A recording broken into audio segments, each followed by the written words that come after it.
Let us see. Machine language is also known as first generation language. It is the only language that a computer understands. It is expressed either 0 or 1. ये computer की भाषा जो machine language की होती है, ये computer ही समझ पाएगा। ध्यान से सुनिए इसको। Machine language has the advantage of high speed and very low memory utilization. ये मशीन लैंग्वेज, या यूं कहें तो बाइनरी लैंग्वेज भी कह सकते हैं आप, जो कि 0 और 1 का फॉर्मेट होता है, ये कंप्यूटर समझता है। हम इसे नहीं समझ पाएंगे, लेकिन हमारे और कंप्यूटर के बीच, ध्यान से सुनिएगा, हमारे और कंप्यूटर के बीच हमारी अपनी बातों को समझने के लिए, यानी यूजर्स की बातों को समझने के लिए कंप्यूटर और यूजर्स के बीच में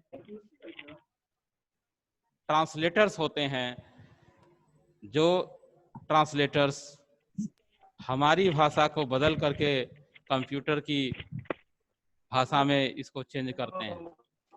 ध्यान देंगे, हमारी जो भाषा है वो हाई लेवल लैंग्वेज की है, असेंबली लैंग्वेज की है, जो कंप्यूटर डायरेक्ट नहीं समझता है। कंप्यूटर कौन समझता है? Only machine language. पहले पूरा इंफ्रास्ट्रक्चर आप सुन लीजिए। कंप्यूटर कौन सी भाषा समझता है बेटा? Machine language. Only machine language. Only machine language. जबकि असेंबली लैंग्वेज या हाई लेवल लैंग्वेज, हम अपना जो भी प्रोग्राम है या जो भी कोडिंग है वो असेंबली लैंग्वेज या हाई लेवल लैंग्वेज में कंप्यूटर को देते हैं। तो सवाल इस बात का है कि कंप्यूटर डायरेक्टली उस बात को तो समझता नहीं है। हम हाई लेवल लैंग्वेज में कोई प्रोग्राम लिखे या कोई ऐसा ऑब्जेक्ट दिए, तो कंप्यूटर उस हाई लेवल लैंग्वेज को समझता नहीं है। तो बीच में जो ट्रांसलेटर्स होते हैं, याद रखें, ट्रांसलेटर्स, जिसे हम हिंदी में कहते हैं अनुवादक। अनुवादक, अनुवादक क्या करता है? जैसे मान लो, एक उदाहरण लेते हैं बेटा। One example is very important and you can easily understand this topic. जैसे कोई ब्रिटेन का आदमी या फ्रांस का आदमी, फ्रेंच जो जानता है, हमारे देश में आया, मान लो घूमने के लिए आया, और वह हिंदी या इंग्लिश की जानकारी उसको नहीं है। कोई ऐतिहासिक स्थल पर, जैसे मान लो बनारस में घूमने के लिए आया, मंदिरों का शहर बनारस होता है, तो वहाँ पर आने के बाद वहाँ गाइड होते हैं, टूरिज्म डिपार्टमेंट से एक गाइड नियुक्त होते हैं, जो कोई भी विदेशी नागरिक आता है तो उसकी भाषा में उस जगह के बारे में उसको बताता है, उसको समझाता है।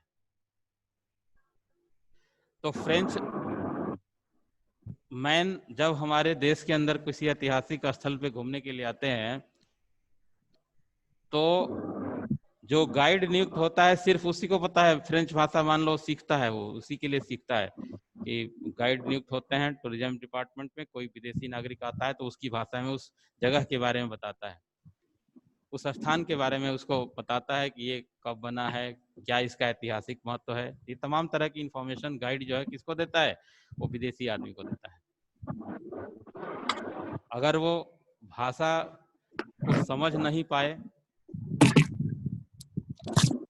तो उसके लिए मुश्किल हो जाएगा कि वो इसके बारे में जान नहीं पाएगा। आप हिंदी बोलेंगे नहीं समझ पाएगा, कोई क्षेत्रीय भाषा में बताएंगे नहीं समझ पाएगा। जैसे मान लो हम हिंदी या इंग्लिश जानते हैं और हम इधर में कई क्षेत्रीय भाषा जो तमिलियन है मान लो, या इस तरह की चीज़ें हैं, उड़िया है हम नहीं जानते हैं, बंगला है नहीं जानते हैं, तो अगर कोई तमिल बोलने वाला, अगर कोई उड़िया बोलने वाला, अगर कोई मलयालम बोलने वाला हमसे संवाद करने लगेगा तो हम उसकी भाषा समझ पाएंगे?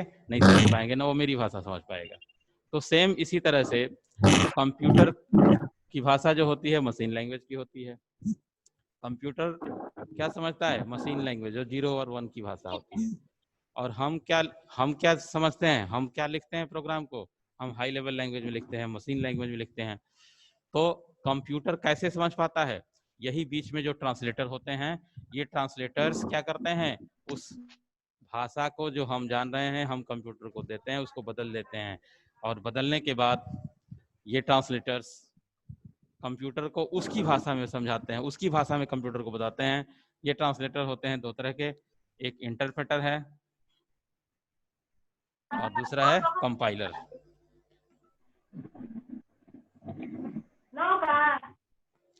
इंटरप्रेटर और कंपाइलर। इंटरप्रेटर क्या करता है, देखें, the translators program is used to convert a high level language program into machine language. सुनिए, ये दोनों क्या करेंगे, ये इंटरप्रेटर हाई लेवल प्रोग्राम को किसमें कन्वर्ट करेंगे, मशीन लैंग्वेज में।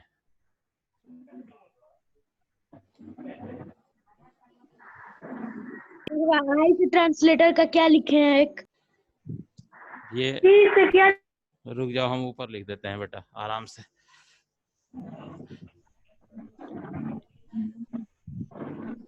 सर एक कंपाइलर और इंटरप्रेटर,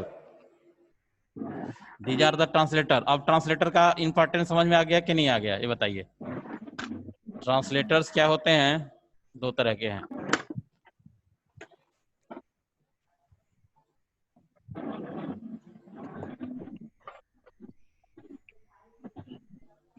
इंटरप्रेटर और कंपाइलर। कंपाइलर, सुने इसको, पहले तो ये जानिए ये लैंग्वेज कौन कौन सी है। एक है machine language, machine language,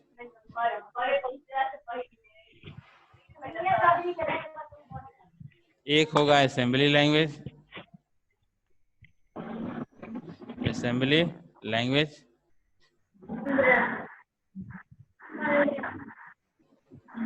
high level language, high level language,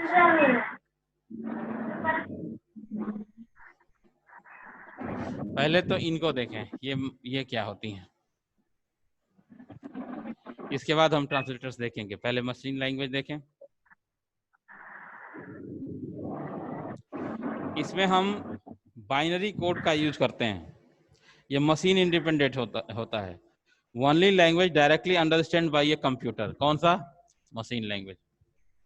only a language understand by computer, ये कंप्यूटर ही समझ पाता है। ये भाषा होती है 0 और 1 की, कंप्यूटर ये 0 और 1 की भाषा होती है। मशीन लैंग्वेज सुनिए, मशीन लैंग्वेज फर्स्ट जनरेशन इसको कहते हैं, ये कंप्यूटर समझ पाता है, ये भाषा होती है 0 और 1 की। But understanding and learning machine language is a tedious and time consuming process. It is a very difficult to write and debug programs written in the machine language. It is extremely machine dependent. A machine language program written one computer may run on the another computer. ये जो भाषा है ये केवल computer समझता है, जबकि assembly language को हम सेकंड जनरेशन लैंग्वेज कहते हैं। असेंबली लैंग्वेज को क्या कहेंगे, second generation language. Second generation language. आपके पास बुक होगा, देखेंगे, हम इसको एक्सप्लेन करते हैं। सेकंड जनरेशन लैंग्वेज को हम असेंबली लैंग्वेज भी कहते हैं। This language use numeric code और symbol in the place of 0 and 1। ये न्यूमेरिक कोड जो है यूज करता है in spite of 0 and 1. The machine language, if the operation code for add is 0010, मान लो जोड़ के लिए हमने लगा दिया 010, मल्टीप्लिकेशन के लिए लगा दिया 00001, इस तरह से ये कोडिंग इसका हम कर सकते हैं।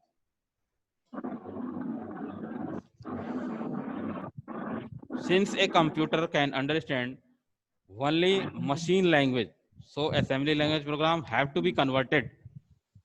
कोई भी लैंग्वेज को हम कन्वर्ट करते हैं तो असेंबली लैंग्वेज में ये जाने पहला पॉइंट क्या है, म्नेमोनिक कोड और symbol instead of binary numbers, ये मशीन डिपेंडेंट होता है. Third point has to be converted into machine language by the translator program, ये ट्रांसलेटर प्रोग्राम से ही कन्वर्ट किया जाएगा. जैसे मान लो हाई लेवल लैंग्वेज में असेंबली लैंग्वेज में लिखे हुए प्रोग्राम को ट्रांसलेटर क्या करता है, उसको चेंज करता है. किसमें? मशीन लैंग्वेज में, क्योंकि कंप्यूटर मशीन लैंग्वेज ही समझता है. अब अगला है हाई लेवल लैंग्वेज, जिसको हम थर्ड जनरेशन लैंग्वेज कहते हैं. बेटा हाई लेवल लैंग्वेज को क्या कहते हैं? Third generation language.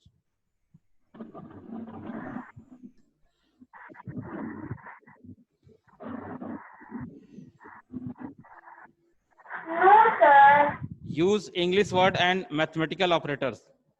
कौन सा? ये high level language. Third course कहते हैं. हाँ, इसमें हम मैथमेटिकल ऑपरेटर्स का यूज करते हैं, जैसे जोड़ के लिए प्लस का, घटाने के लिए माइनस का, मल्टीप्लिकेशन, ये सब हम यूज कर सकते हैं. मल्टीप्लिकेशन साइन रहता है इसमें सब. सिंबल आएंगे ना, जैसे मान लो आप कोई प्रोग्राम लिख रहे हो हाई लेवल लैंग्वेज में, तो जो ऑपरेटर्स का प्रयोग करेंगे, जैसे मान लो इसमें जोड़, घटाना, गुणा या भाग के लिए हम ऐसा यूज कर सकते हैं. इसके लिए हम बैकस्लैश का यूज करते हैं. These are the mathematical use. Okay sir. Interpreter and compiler की सहायता से ये जो लैंग्वेज होते हैं, ये जो कोडिंग होते हैं, इसको हम क्या कर रहे हैं? ट्रांसलेट करते हैं. यानी इसमें इस लैंग्वेज में भी लिखा हुआ जो कोडिंग होगा, उस कोडिंग को क्या करेंगे? हम कन्वर्ट कर देंगे. इसे कन्वर्ट करेंगे तो किस में कन्वर्ट करेंगे? मशीन लैंग्वेज में कन्वर्ट करेंगे. Is it clear? तो इस तरह से ये 3 लैंग्वेज हैं. इसके बाद एक और इसमें जोड़ेंगे जो कि फोर्थ जीएल, जिसको हम कहते हैं फोर्थ जनरेशन लैंग्वेज. क्या बोलेंगे? Fourth generation language.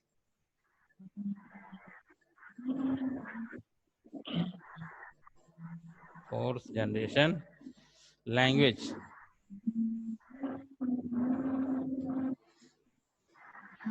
Fourth generation language क्या होगा? ये भी मशीन इंडिपेंडेंट होगा.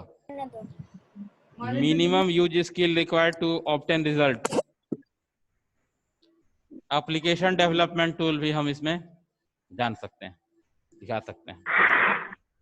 Fourth generation language are code closer to human language than only other high level language. दूसरी भाषाओं से समझना ये थोड़ा सा आसान है. Fourth generation language are combination of language with the following features: highly user friendly, portable and independent of operating system. Program छोटे में भी लिख सकते हैं, पोर्टेबल लिख सकते हैं, संक्षेप में लिख सकते हैं. किसके द्वारा? फोर्थ जीएल के द्वारा. अब आते हैं ये ट्रांसलेटर्स पे. ये चारों पॉइंट समझ में आ गए हैं? मशीन लैंग्वेज कंप्यूटर की भाषा होती है. एक once again try to revise once again. Machine language computer की भाषा होती है. असेंबली लैंग्वेज जिसको हम क्या बोलेंगे? Second generation. Yes, second generation लिखा भी है. मशीन इंडिपेंडेंट होता है और इस भाषा को हमें क्या करनी होती है? चेंज करनी होती है. कंप्यूटर को इसे मशीन लैंग्वेज में कन्वर्ट करना होता है. ये तीनों भाषा को, तीनों लैंग्वेज को कंप्यूटर को क्या करना होता है? मशीन लैंग्वेज में ही कन्वर्ट करना होता है, क्योंकि ये तीनों भाषा कंप्यूटर नहीं समझता है. कंप्यूटर कौन समझता है? कंप्यूटर केवल मशीन लैंग्वेज समझता है. आगे चला जाए बेटा. Yes sir. ओके. अब देखें, एक इम्पॉर्टेंट बात है ये ट्रांसलेटर, इंटरप्रेटर, कंपाइलर का.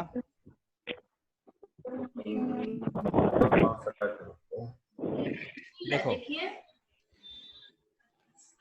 ये 2 ट्रांसलेटर्स हैं जिन्हें हम हिंदी में अनुवादक भी कहते हैं। अनुवादक, अनुवादक का काम होता है रूपांतरण करना और यहाँ पर देखेंगे तो ये लैंग्वेज को कन्वर्ट करता है। ध्यान से सुनिएगा, पहले हम इसके बारे में बता रहे हैं व्हाट इज इंटरप्रेटर, क्योंकि ये बहुत कई क्लास में आप पढ़ लेते हैं और ये लास्ट तक समझ में नहीं आता है। Then try to understand. Interpreter क्या करता है? The translators program is used to convert a high level language program into machine language. कौन सा? Interpreter used to convert a high level language program into machine language. It translates line by line, converts one line at a time. Interpreter converts one line at a time. Execute the instruction and this repeats the procedure for a remaining introduction. In case if any errors are found, interpreter stop at this point. Try to understand, be serious, be careful. Interpreter जो है हमारे द्वारा लिखे हुए programme को high level language से machine language में convert करता है और ये प्रोग्राम को लाइन बाय लाइन चेक करता है। एक लाइन चेक किया, दूसरा लाइन चेक किया, दूसरी लाइन में अगर यहाँ पे एरर हो गया तो यहीं पे रुक जाएगा। यानी इसे हम कह सकते हैं बेटा कि हाल्ट्स ऑन एरर। इंटरप्रेटर हमारे लिखे हुए सोर्स प्रोग्राम को लाइन बाय लाइन चेक करता है और जहां भी कहीं इसको एरर मिलता है वहीं पे ये रुक जाता है। जब इस एरर को सही करेंगे फिर आगे बढ़ेगा। फिर अगर यहाँ पे एरर मिल गया, स्टार लगाए हैं, मान के चलो यहाँ पे एरर मिला तो यहाँ पे रुक जाएगा, ये सही करेंगे तभी आगे जाएगा। यानी ये हमारे द्वारा लिखे हुए प्रोग्राम को क्या करता है? लाइन बाय लाइन चेक करता है। In case if any errors found, they are to be immediately removed. The converted form is not stored. Interpreter also halt on errors. Condition is that when you remove these errors, they can go forward. Interpreter समझ में आया है? बोलें। Yes, sir. Yes, sir. Yes. आप बेटा देखो घर पे हैं, एक बात और कहना चाहेंगे हम आपसे, जब आप इस तकनीकी से शिक्षा ग्रहण कर रहे हैं, जो इस दौर में यही एक विकल्प है। मुझे नहीं पता है कि आप घर पे हैं और किस अंदाज में बैठे हैं, किस तरह से आप हमारी बातों को सुनने का प्रयास कर रहे हैं। हम बार बार कहते हैं कि अगर घर में कोई टीवी चला रहे हो या फिर आपके पेरेंट्स लोग अगर मान लो बैठे हैं, ठीक है, आप देख रहे हो, बहुत संजीदगी से, बहुत सावधानी से इसे लेना है ताकि हमारी बातें आप तक 100% पहुंचे, इन बातों को समझ पाएं। कई सारे बच्चों की प्रॉब्लम थोड़ी सी ये हमें महसूस होता है, जैसे कोई बच्चा कहता है कि नहीं हमारे पास सर आवाज़ नहीं आ रहा है, सर वो वीडियो सही नहीं आ रहा है। तो बेटा परेशान नहीं हो, इसलिए कि अगर आपके लोकल एरिया में कहीं इंटरनेट की कनेक्टिविटी, अगर सिग्नल स्ट्रेंथ अगर थोड़ा कम होता है तब भी ऐसी प्रॉब्लम आती है। लेकिन ज़रूरी यह है कि आप इन मोमेंट का, इस समय का सार्थक सदुपयोग करोगे, क्योंकि बहुत सारे लोग अच्छी तरह से सुनते हैं और बहुत बढ़िया कर रहे हैं, बहुत अच्छा समझ भी रहे हैं, कोई दिक्कत नहीं है, आवाज़ भी चाहे चित्र भी उनके सामने है और वो सही तरीके से काम कर रहे हैं। लेकिन कुछ बच्चों के गार्जियन फ़ोन करते हैं, बात करते हैं कि आप सही से रिएक्शन नहीं करते हैं या फिर इस तरह की प्रॉब्लम आती है आपको मोबाइल लेकर के ऐसे अनियंत्रित तरीके से सो जाते हैं या फिर अनकॉन्शियस होकर के आप इन चीज़ों को सुनने का प्रयास करते हैं या आपस में बात करते हैं, ये न करिए, क्योंकि एक एक मिनट आपका कीमती है बेटा, और यह एक व्यवस्था है जिसके तहत आपको इस तरह से शिक्षा दी जा रही है। और सार्थकता किसी भी काम को करने में, किसी भी चीज़ की शुरुआत करने में हम तभी सफल हैं जब आपको पढ़ा सकें, और आप तभी सफल हो जब आप पढ़ सको। थोड़ी सी सावधानी हम लोग रखेंगे तो पठन पाठन का कार्य पूरा होगा, ऐसा कुछ नहीं है। लेकिन बेहद सतर्कता की जरूरत है। जैसे मान लो आपको कोई काम दिया जा रहा है, आपको होमवर्क दिया जा रहा है, इस लेसन का एक्सरसाइज हम आपको लास्ट में PDF बना करके और आपके क्लास में कर देंगे, उसको अपलोड कर देंगे। आप जो आपके बुक कौन के से ग्रुप में भेजेंगे? जो सर आप दोनों हाँ ग्रुप ओल्ड हाँ एंड जी न्यू। बिल्कुल बिल्कुल, आप उसकी चिंता ना करें। हम जो अपलोड करेंगे उसमें से आपको filling the blanks, true and false, ये सारी चीजें हो जाएगा ना यूट्यूब पर? हैं। बोलो बेटा। सर ये यूट्यूब पे अपलोड हो जाएगा ना? अभी ये यूट्यूब पे होगा या ना होगा, आप अभी हमारे सामने हैं, आप देखिए, आप समझिए इन चीजों को। हाँ देखें, इसमें एक है कंपाइलर। कंपाइलर क्या करेगा, सेम ये भी हाई लेवल लैंग्वेज से मशीन लैंग्वेज में कन्वर्ट करेगा। शर्त यह है कि यह लाइन बाय लाइन चेक करता है, यह पूरा स्कैन करेगा, पूरा एट ए टाइम ही इसको स्कैनिंग कर लेगा, एक ही बार में सब कुछ।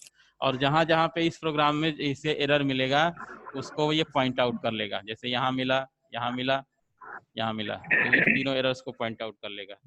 यानी compiler is a translator programs used to convert a high level language program. Point out मतलब उसको निकाल लेगा, ट्रेस आउट कर लेगा। Is it clear? Compiler is a translator program. Listen very carefully. Compiler is a translator program used to convert a high-level language program into machine language. It translates the whole program at once. These are a very important line. It scans whole program at once, while interpreter checks the programs line by line. There are a slight difference between interpreter and compiler. Is it clear? Compiler translates the whole program at once. It generates the object code for the program along with a list of error if any. Execution is very fast. जहां जहां पे इसे error मिला है बेटा, ये error को क्या करता है, लिस्ट कर लेता है, और यहाँ पे नीचे आपको मैसेज कर देता है कि हाँ इतने एरर्स यहाँ पे हैं।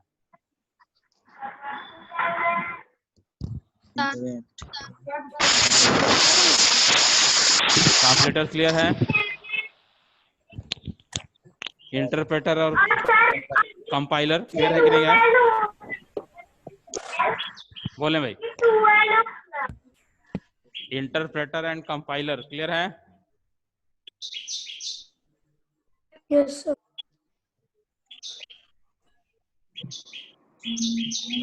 वंस अगेन, इंटरप्रेटर कॉपी में कर लिखवाइए।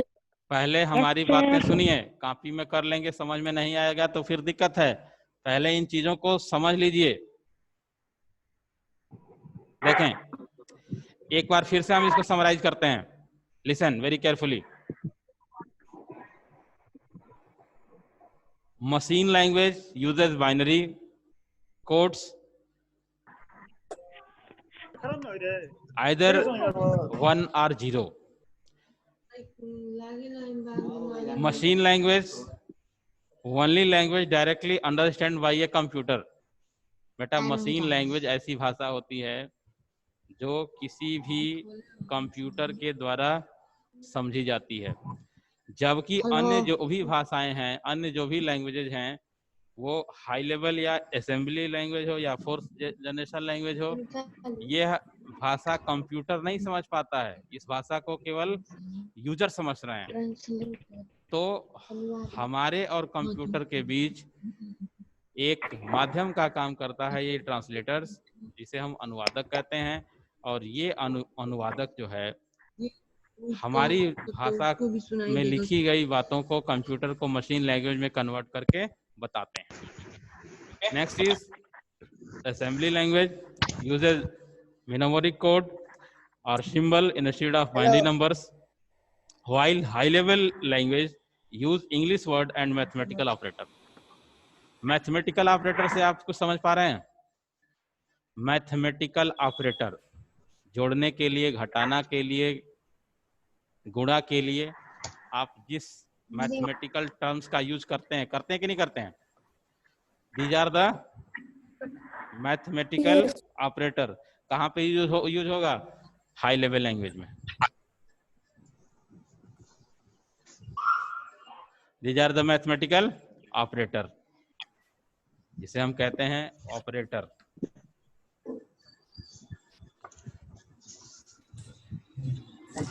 समझ में आ रहा है? Yes, sir. अब ये बेटा इस लेसन में इतना ही है। आप इसमें कुछ इम्पोर्टेंट टर्म्स हैं जो एक्सरसाइज है, वो हम आपको पीडीएफ में कन्वर्ट करके और पोस्ट कर देंगे। इसमें आपको filling the blanks, true and false या एप्लीकेशन बेस्ड क्वेश्चंस हैं कुछ, इसको हम हल कर, मल्टीपल चॉइस भी है, एमसीक्यू भी है, हाँ वो भी है। इसमें देखें एक एप्लीकेशन बेस्ड क्वेश्चंस आपके पेज नंबर 8, अगर आपके पास बुक हो सामने तो देखें। Look at the page number 8. Kapil Sandh was a computer programmer during the third generation of computer language. Which kind of language was the using then? देखो, computer programmer एक बात कहेंगे, इसके लिए C और C++ होगा, C या C++। इसका आंसर होगा C या C++। क्यों होगा? देखो इस लैंग्वेज को डेवलप किए बहुत दिन हो गया। 1972 में ये लैंग्वेज वेल लैब में, अमेरिका के वेल लैब में डेनिस रिची आंसर है तो डेवलप किए थे। हाँ, ये C and C++ are Java language. C and C++ are Java language. Java एक लैंग्वेज है, ठीक है। ये एप्लीकेशन बेस्ड क्वेश्चन का पहला है सर आंसर। हाँ, पहला आंसर है। के बाद क्या है? C या C++? सर समझ में नहीं है। एक मिनट सुनो, C है ये, C या C++? आर जावा, ये C आर C++ आर जावा, ठीक है ना। सेकंड ये आप परेशान मत होइए, इसको हम आपको अपलोड करके दे देंगे। आप आराम से इसको हल कर सकते हैं, उसमें अपना करेंगे। पहले इसका रिवीजन देख लें ताकि कोई भी इसमें जो पॉइंट है वो ना हो कि समझ में ना आए आपको। तो high level language, assembly language या फोर्थ जनरेशन। फोर्थ जीएल का मतलब फोर्थ जनरेशन। आपको बुक के पीछे हम कुछ फुल नेम वगैरह दिए थे पिछले क्लास में, याद होगा।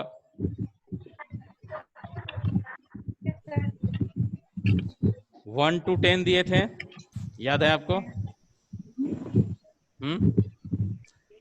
Look at the page number 128। दिख रहा है?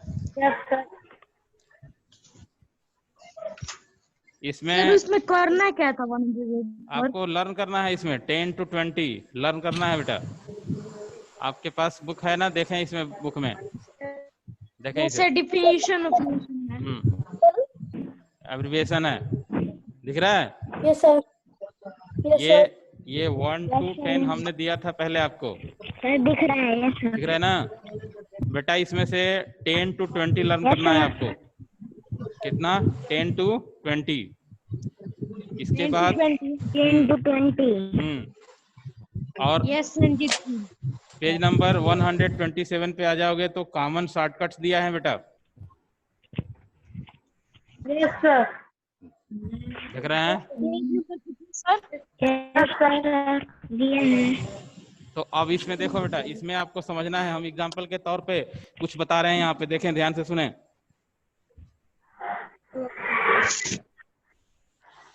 जैसे आपको अगर कोई शॉर्टकट पूछ लिया, कंट्रोल एस मान लो, एक मिनट कान होइए। जैसे मान लो हमने पूछा कंट्रोल प्लस एस से क्या होगा, आप क्या जवाब देंगे? हमने पूछा कंट्रोल प्लस सी से क्या होगा, आप क्या जवाब देंगे? सेव होगा। क्या होगा? कॉपी होगा, होगा ना? सर एक बार फिर से होमवर्क बोल दीजिए। आपको होमवर्क बोल देते हैं, रिवाइज एंड लर्न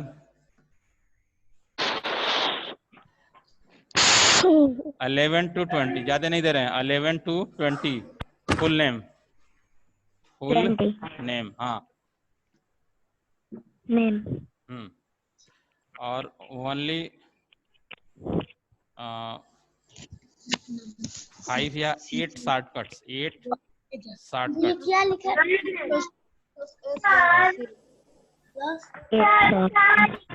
शॉर्टकट्स है, शॉर्टकट्स है ना, जो ये शॉर्टकट्स बता रहे हैं, कंट्रोल एस, कंट्रोल एल, है ना? इसको यूं लर्न करेंगे। यस सर है। तो ये 8 शॉर्टकट्स हो गए और 11 to 20 फुल नेम्स हो गए, हो जाएगा ये। अब देखें, कॉपी पे नहीं लिखेंगे अभी, फिलहाल आप जो भी भरने वाला काम है वो हम करा देंगे, उसमें बुक में करेंगे, ठीक है ना? यहाँ पे देखें, इसको लर्न ऐसे करोगे बेटा। देखो, कोई काम ऐसे किया जाता है कि एक तो काम दिखाने के लिए किया जाता है कि हाँ हम पढ़ रहे हैं या हम ऐसा काम कर रहे हैं, और एक होता है पूरी लगन के साथ, पूरी शिद्दत के साथ करेंगे तो ये लर्न हो जाएगा। अब जैसे मान लो कोई हमने पूछा आपसे Alt + F4 क्या होगा, जो बच्चा जानेगा पढ़ा होगा वही बता पाएगा क्या होगा, क्या होगा, कोई बताएगा? एग्जिट, बताओ। एग्जिट या शट डाउन हो जाएगा। Alt F4 प्रोग्राम को shut down बंद हो करने जाएगा। के लिए है बेटा। क्लोज एप्लीकेशन, शट डाउन हो जाएगा। क्लोज करने के लिए, जैसे आपने कोई गेम या कुछ इस तरह की चीजें लोड करी हैं तो क्या हो जाएगा वो, हैं, वो बंद हो जाएगा। इस अब ऐसे लर्न करोगे, ठीक है ना? Any problem? If you have any problem तो हम क्विट कर रहे हैं आपको, ठीक है ना? Okay, all the best. Okay, thank you sir.